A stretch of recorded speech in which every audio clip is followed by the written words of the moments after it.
그날 보험사 조사실에서 저는 떨리는 손으로 갈색 봉투를 테이블 위에 올려놓았어요. 형광등 불빛 아래 펼쳐진 서류에는 남동생 민수의 손글씨가 또박또박 적혀 있었죠. 수익자 누나 김지영, 여동생 김지우. 아빠와 엄마는 그 순간 얼굴이 새하얗게 변했어요. 15년 만에 나타나서 우리를 버리고 떠난 자식의 보험금을 차지하려던 계획이 한순간에 무너지는 소리였거든요. 보험사 직원이 서류를 확인하며 말했어요. 수익자 변경이 2년 전에 이미 완료되었다고. 법적으로 아무 문제가 없다고 했습니다. 엄마가 그제야 목소리를 높였어요. 자신이 낳은 아들인데 왜 자신들이 받을 수 없냐고. 이건 말이 안 된다고 소리쳤습니다. 아빠도 옆에서 거들었어요. 부모가 우선이라고, 법이 잘못됐다고 했습니다. 하지만 저는 이미 모든 걸 준비해뒀어요. 아빠가 우리를 버리고 떠난 날의 경찰서 신고 기록, 엄마가 우리를 두고 사라진 후에 아동보호소 문서들, 그리고 15년간 단 한 번의 연락도 없었다는 증거들까지요. 여동생 지우가 옆에서 핸드폰을 꺼냈어요. 그리고 지난주 장례식장에서 녹음한 파일을 재생했습니다. 아빠와 엄마가 보험금을 두고 서로 더 많이 가져가겠다며 다투는 소리가 조사실에 울려 퍼졌어요. 그 순간 저는 눈을 감았어요. 화재 현장에서 마지막까지 시민들을 구하다 스스로를 희생한 민수의 얼굴이 떠올랐습니다. 그리고 마음속으로 말했어요. 민수야, 누나가 끝까지 지켰어. 너의 마지막 뜻대로 됐어. 하지만 이 모든 일의 시작을 제대로 말씀드리려면 20년 전 그 끔찍했던 밤부터 이야기해야겠어요. 저는 김지영, 올해 39살이에요. 20살 때부터 지금까지 회계사무소에서 일하고 있고 작은 원룸에서 혼자 살고 있습니다. 가족이라고는 여동생 지우 하나뿐이에요. 아니, 정확히는 일주일 전까지는 남동생 민수도 있었거든요. 우리 이야기는 제가 14살이던 그해 겨울부터 시작돼요. 그날 밤도 평소와 다를 바 없었습니다. 아빠가 술에 취해 비틀거리며 집에 들어왔고 엄마는 부엌에서 설거지를 하고 있었어요. 저는 8살 지우와 5살 민수를 재우려고 안방에서 동화책을 읽어주고 있었죠. 갑자기 거실에서 큰 소리가 났어요. 뭔가 깨지는 소리와 함께 아빠의 고함이 들렸습니다. 엄마가 돈을 어디에 숨겼냐고 당장 내놓으라고 소리 지르는 소리였어요. 저는 동생들에게 조용히 하라고 손짓하고 방문을 살짝 열어 바깥 상황을 확인했습니다. 아빠는 소파를 뒤집고 서랍장을 모두 뒤지고 있었어요.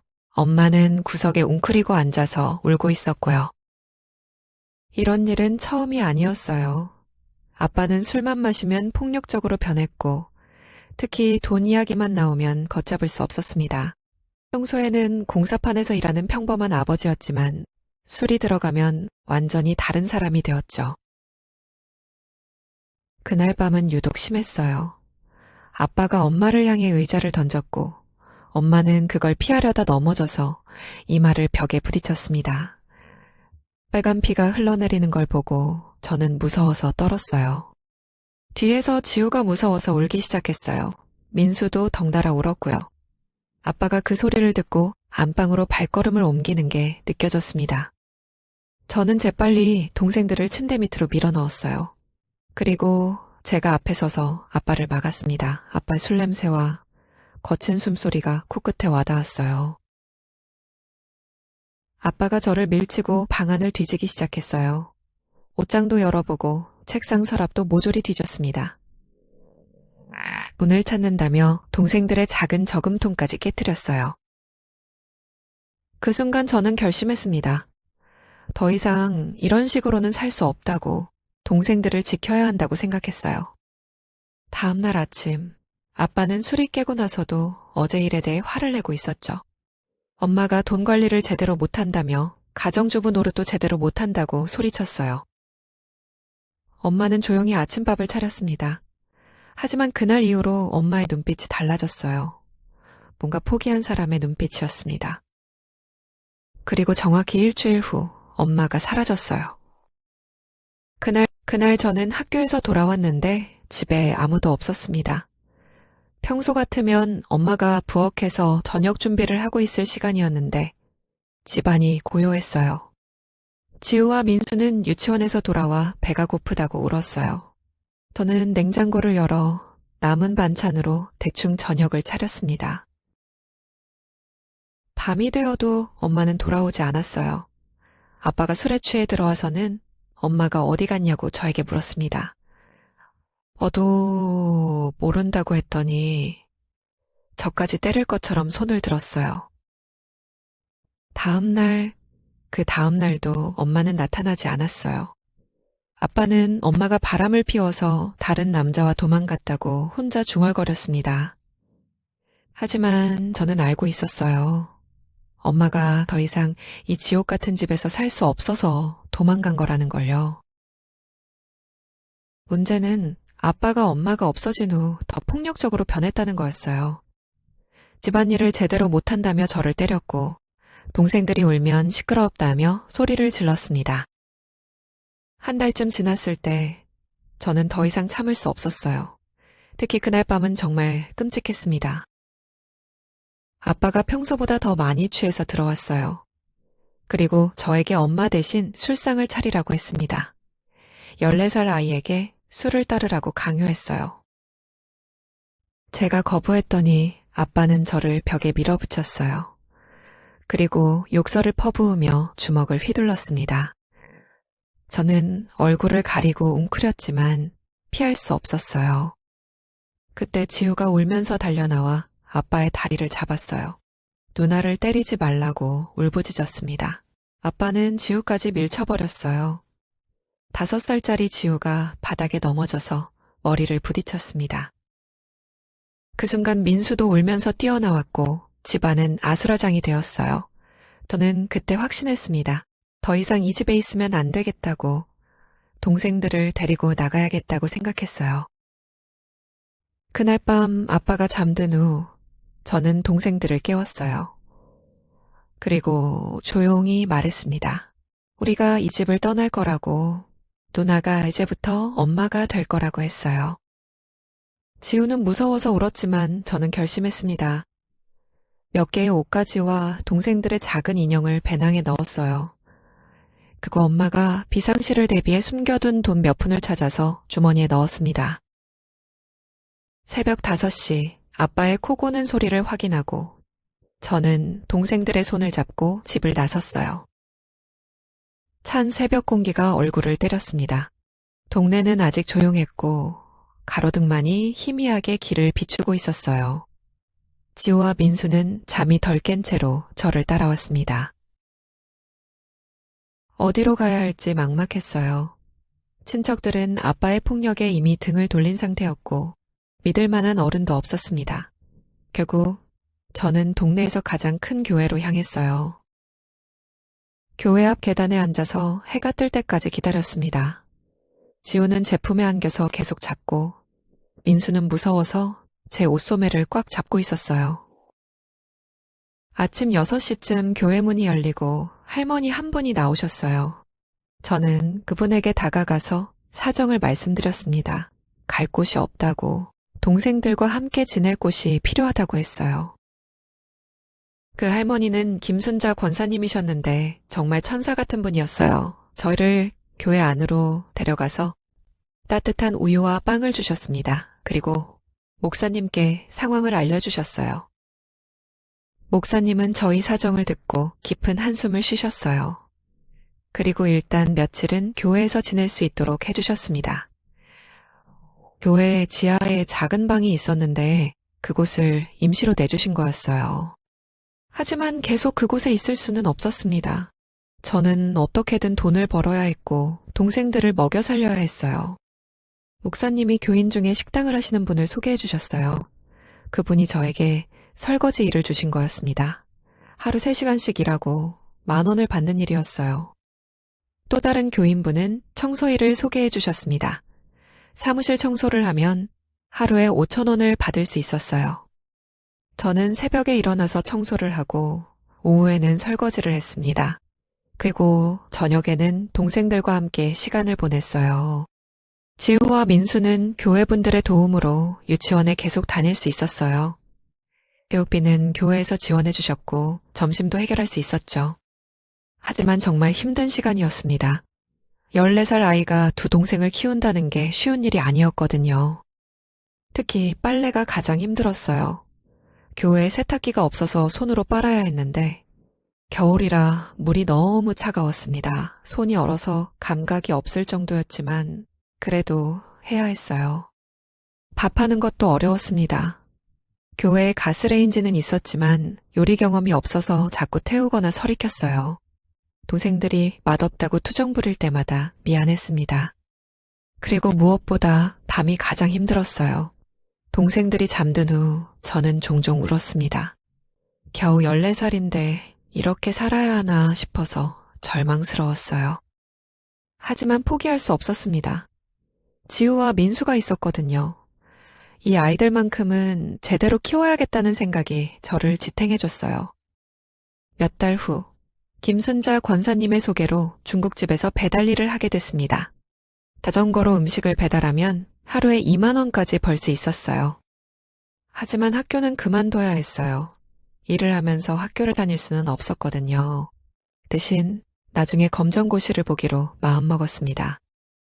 지우와 민수는 계속 잘 자랐어요.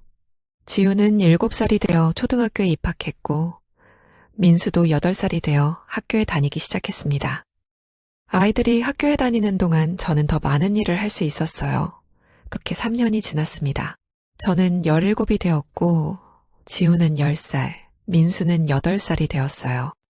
아이들은 정말 착하게 자랐습니다. 지우는 공부를 열심히 했고 민수는 항상 밝고 활발했어요. 무엇보다 서로를 아끼고 사랑하는 마음이 깊었습니다. 저는 그때 검정고시를 봤어요. 혼자 공부하기 어려웠지만 목사님이 도와주셔서 고등학교 과정을 마칠 수 있었습니다. 그리고 20살이 되던 해 저는 작은 회계사무소에 취직했어요. 검정고시 성적이 좋아서 사장님이 저를 뽑아주신 거였습니다. 월급은 많지 않았지만 안정적이었어요. 그리고 무엇보다 정규직이라는 게 좋았습니다. 이제 좀 더 안정적으로 동생들을 키울 수 있을 것 같았어요. 저희는 교회를 떠나 작은 원룸으로 이사했습니다. 셋이 살기에는 좁았지만 그래도 저희만의 집이 생긴 거였어요. 지우는 중학교에 진학했고 민수도 초등학교 고학년이 되었습니다. 두 아이 모두 공부를 정말 열심히 했어요. 특히 지우는 항상 반에서 1등을 했고 민수도 성적이 우수했습니다. 저는 그런 동생들이 정말 자랑스러웠어요. 어려운 환경에서도 이렇게 훌륭하게 자라주다니 제가 잘 키운 것 같아서 뿌듯했습니다.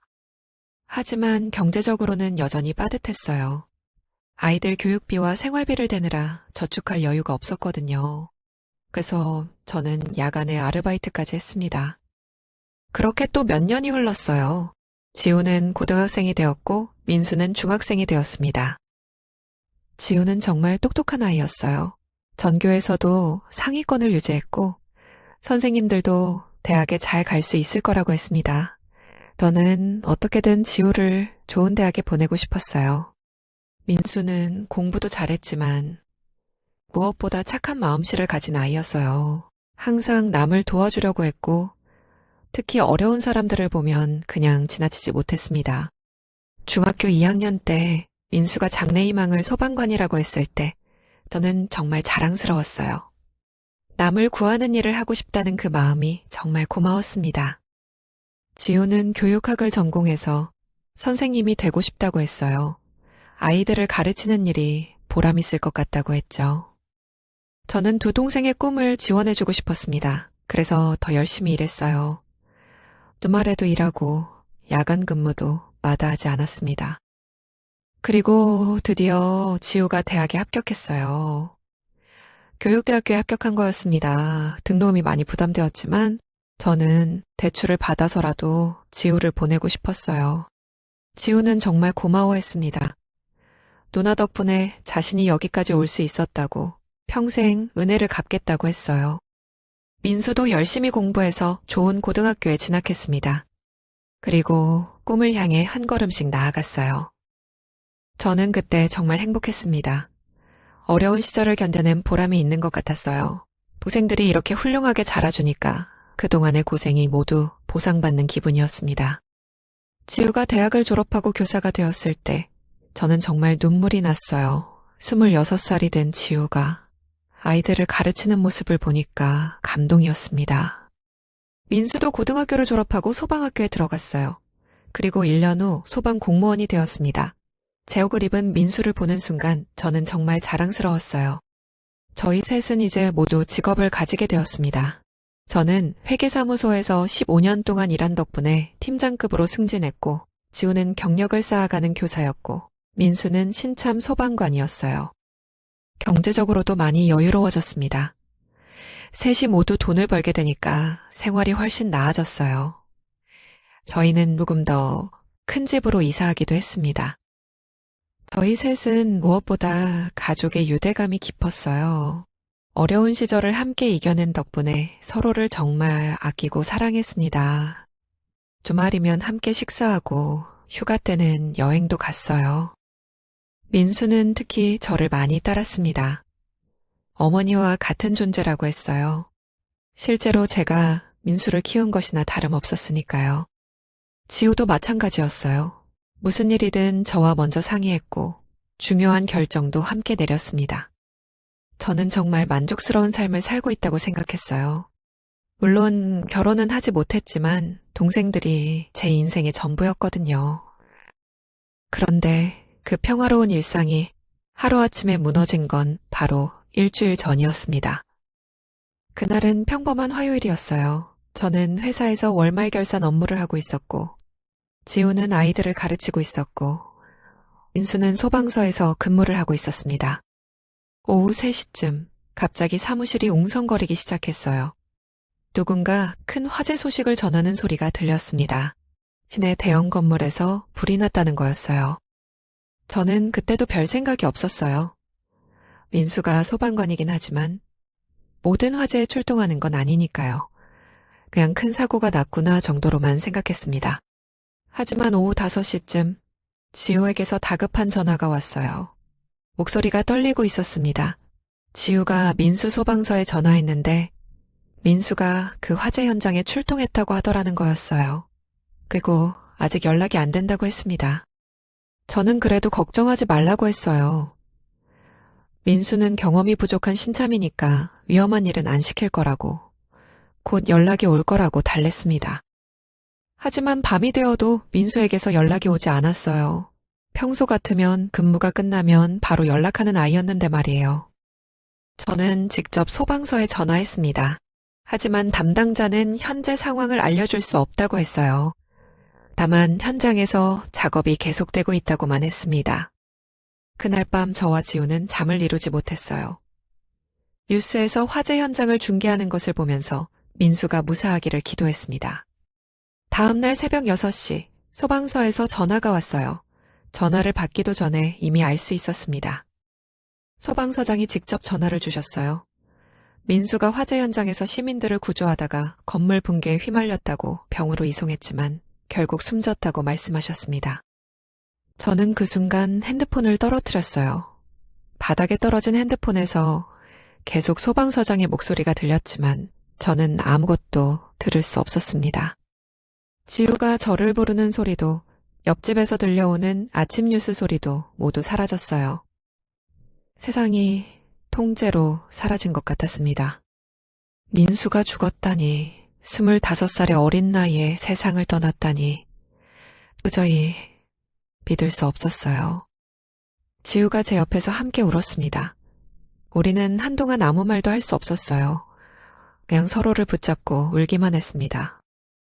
소방서에서 민수의 시신을 확인하러 오라고 했어요. 저와 지우는 떨리는 다리로 병원으로 향했습니다. 영안실에서 만난 민수는 마치 잠든 것 같았어요. 하지만 차가운 몸을 만져보니 현실이었습니다.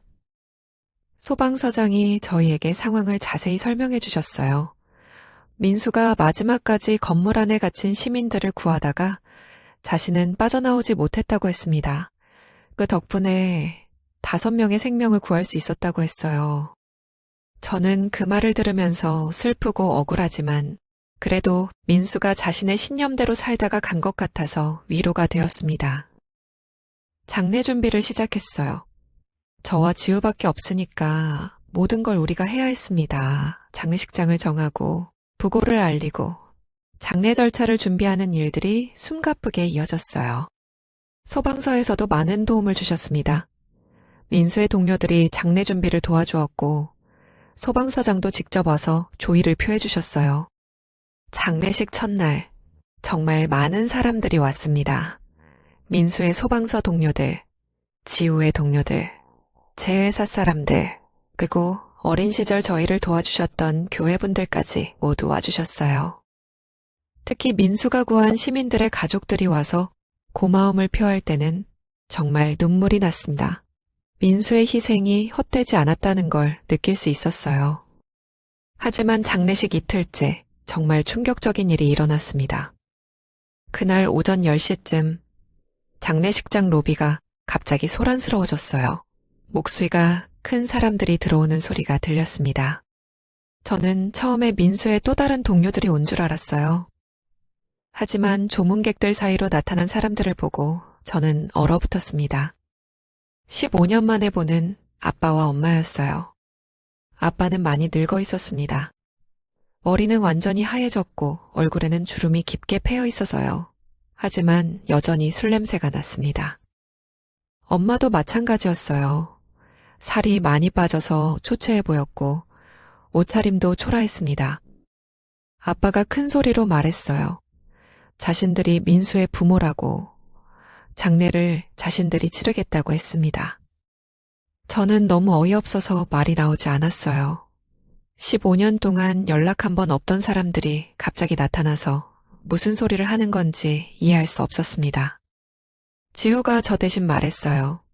두 분이 우리 부모님이 맞지만 민수를 키운 건 누나라고 장례도 저희가 치르겠다고 했습니다. 그러자 엄마가 화를 내기 시작했어요. 부모가 있는데 왜 애들이 나서냐고. 법적으로도 부모가 우선이라고 소리쳤습니다. 아빠도 거들었어요. 자신들이 낳은 아들인데 자신들이 보내는 게 맞다고 애들은 물러서라고 했습니다. 저는 그때 정말 화가 났어요. 15년 동안 어디서 뭘 하고 살았는지도 모르는 사람들이 와서 이런 소리를 하다니 참을 수 없었습니다. 하지만 조문객들이 보는 앞에서 싸울 수는 없었어요. 저는 아빠와 엄마를 조용한 곳으로 데려가서 이야기하자고 했습니다. 장례식장 구석의 작은 상담실에서 저희는 대화를 나눴어요. 아니, 대화라기보다는 일방적인 요구였습니다. 아빠와 엄마는 자신들이 민수의 법정 부모니까 모든 권리가 자신들에게 있다고 주장했어요. 장례 비용도 자신들이 결정하고 장례 절차도 자신들이 주관하겠다고 했습니다. 저는 어이가 없어서 물었어요. 15년 동안 어디 있었냐고. 민수가 잘하는 걸 한 번이라도 본 적 있냐고 따졌습니다. 그러자 아빠가 변명하기 시작했어요. 사정이 어려워서 연락하지 못했다고, 그래도 항상 아이들 생각은 하고 있었다고 했습니다. 엄마도 마찬가지였어요. 자신도 어쩔 수 없는 상황이었다고. 하지만 자식에 대한 사랑은 변하지 않았다고 했습니다. 저는 그런 말들을 들으면서 정말 역겨웠어요. 지금 와서 부모 노릇을 하겠다는 게 말이 되냐고. 민수가 살아있을 때는 어디 있었냐고 소리쳤습니다. 하지만 그들은 듣지 않았어요. 오히려 더 목소리를 높였습니다. 특히 장례 비용 이야기가 나왔을 때였어요. 아빠가 갑자기 물었습니다. 민수가 보험에 가입되어 있는지, 혹시 사망보험금이 나오는지 말이에요. 그 순간 저는 모든 걸 깨달았어요. 이 사람들이 왜 갑자기 나타났는지, 왜 장례를 자기들이 치르겠다고 하는지 말이에요. 엄마도 거들었습니다. 소방공무원이면 국가에서 보상금도 나올 거라고, 그런 것들을 어떻게 처리할 건지 물어봤어요. 저는 그때 정말 분노했습니다. 자식의 죽음을 돈으로만 생각하는 그들의 모습이 너무 추했어요. 지우도 옆에서 떨고 있었습니다. 분노와 충격이 뒤섞인 표정이었어요. 저는 단호하게 말했습니다. 민수의 장례는 저희가 치를 거라고. 두 분은 그냥 조문만 하고 돌아가라고 했어요. 하지만 오히려 더 끈질기게 달라붙었습니다. 특히 엄마가 심했어요.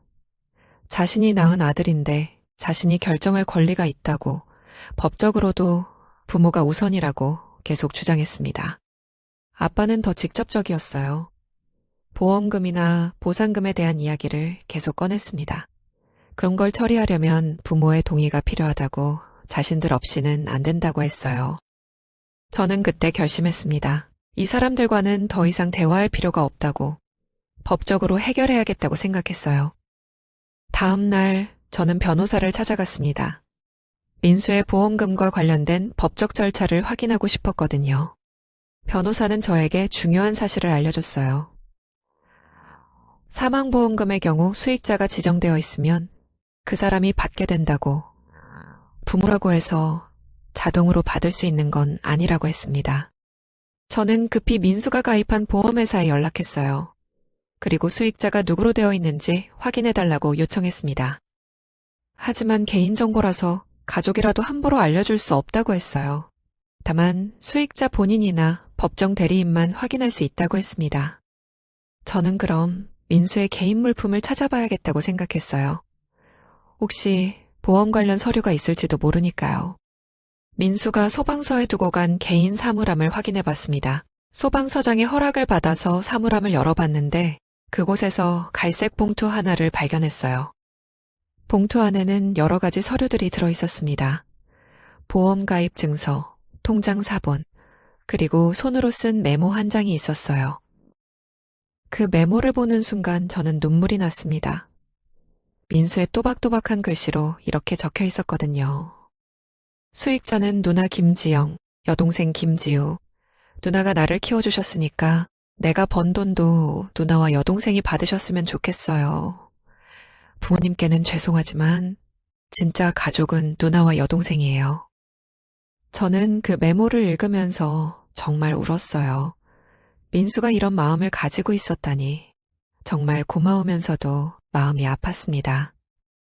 보험 가입 증서를 확인해 보니 정말로 수익자가 저와 지우로 되어 있었어요.